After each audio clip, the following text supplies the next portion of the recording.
Hey everybody, my AOL password here with another video game review.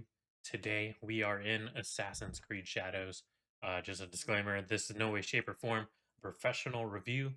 This is very, I guess you can say opinionated or personalized, catered to me, my viewpoints on the game, what I did or didn't like. So yeah, let's hop right in here. This is Assassin's Creed Shadows. This takes place in feudal Japan. They finally got around to doing this time setting. I know the community has been asking for that time setting for a very long time, and uh, that is where we are today. So, this I am not doing a review of the Claws of Awaji expansion. This will just be for the base game and all the content that has been unlocked so far for it. So the story itself was actually not bad. The game overall, I actually enjoyed. It wasn't as bad as people set it out to be.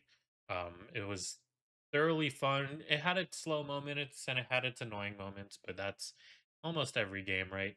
It has the typical Ubisoft formula of an Assassin's Creed game, very similar to Odyssey and Valhalla. Uh, so it has that very huge open worldness, but the story itself was good.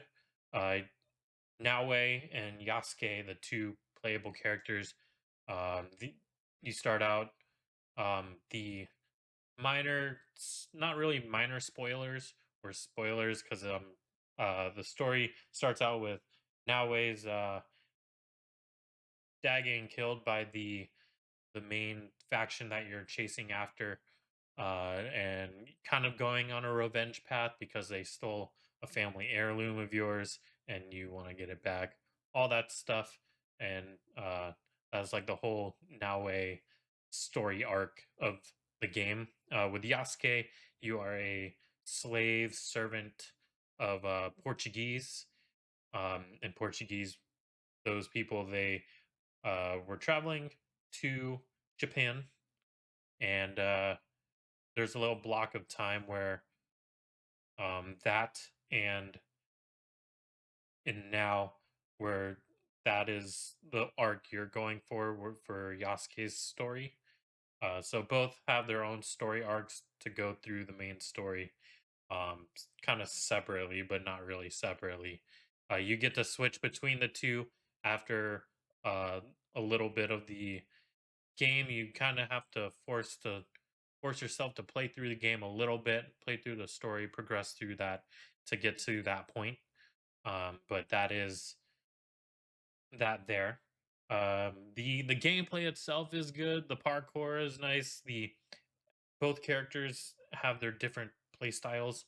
Yasuke is very much like a tank, a brute, if you call it so. Doesn't have the parkour aspect or the stealth aspect, but he has the damage and the mobbing and all that stuff. And nowadays, your typical like assassin that you normally see and play throughout the series. Um, Very nimble, very very powerful in chain attacks.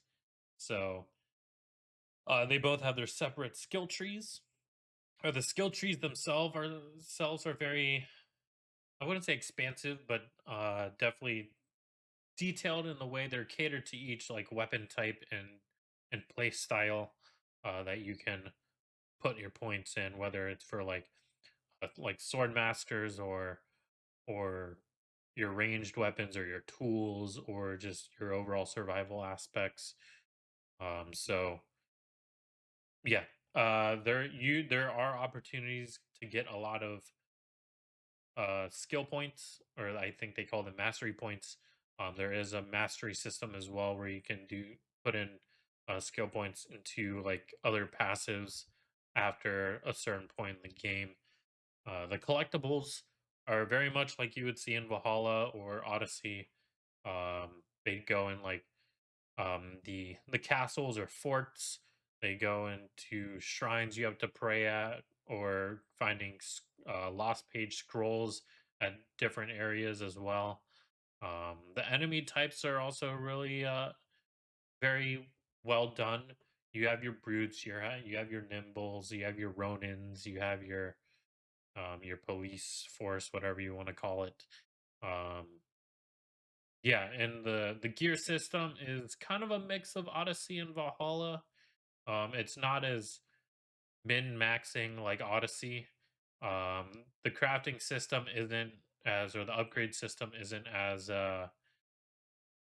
needed as Valhalla or any of that.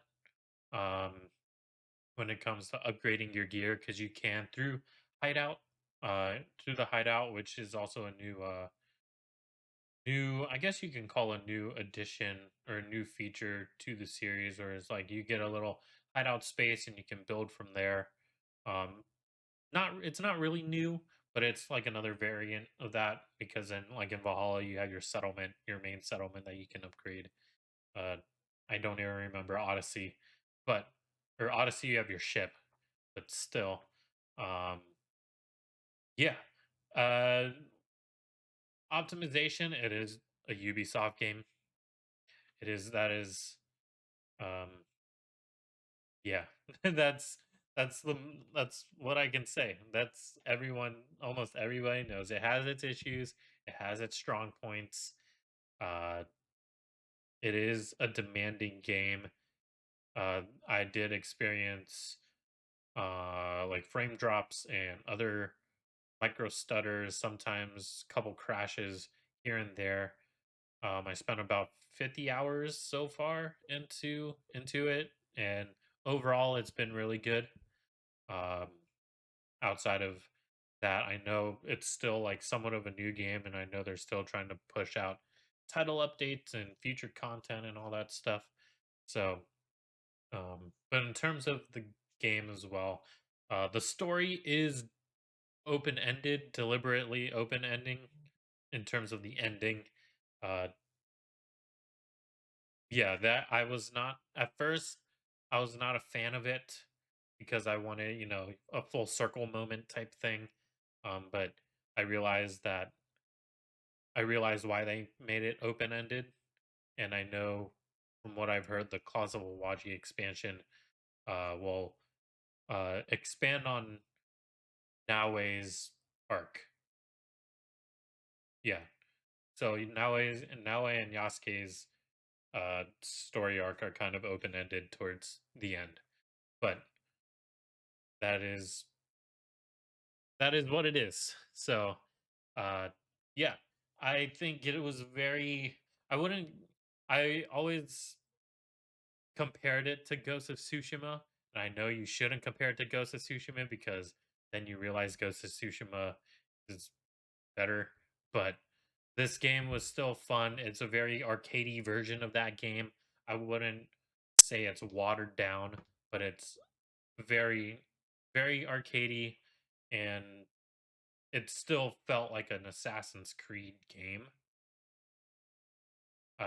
And I don't want to just say, "Hey, go play Ghost of Tsushima," because I've also played Ghost of Tsushima, and both of them are really good in their own ways.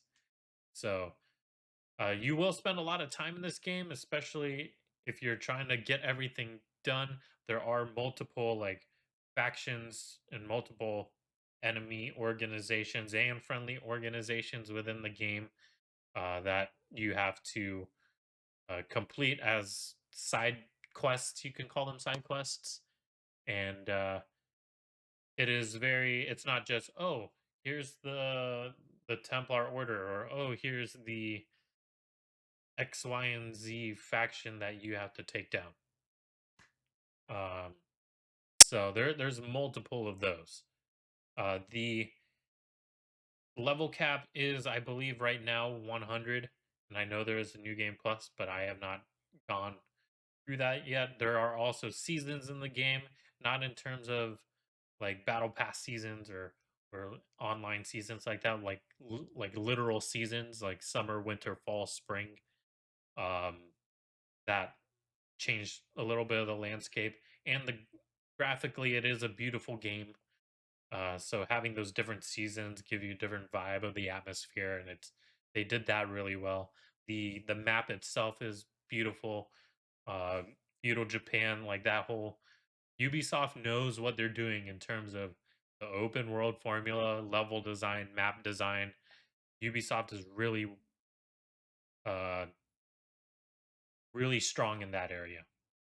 So yeah, I think I covered everything so far. If I didn't, let me know in the comments what I did or didn't cover.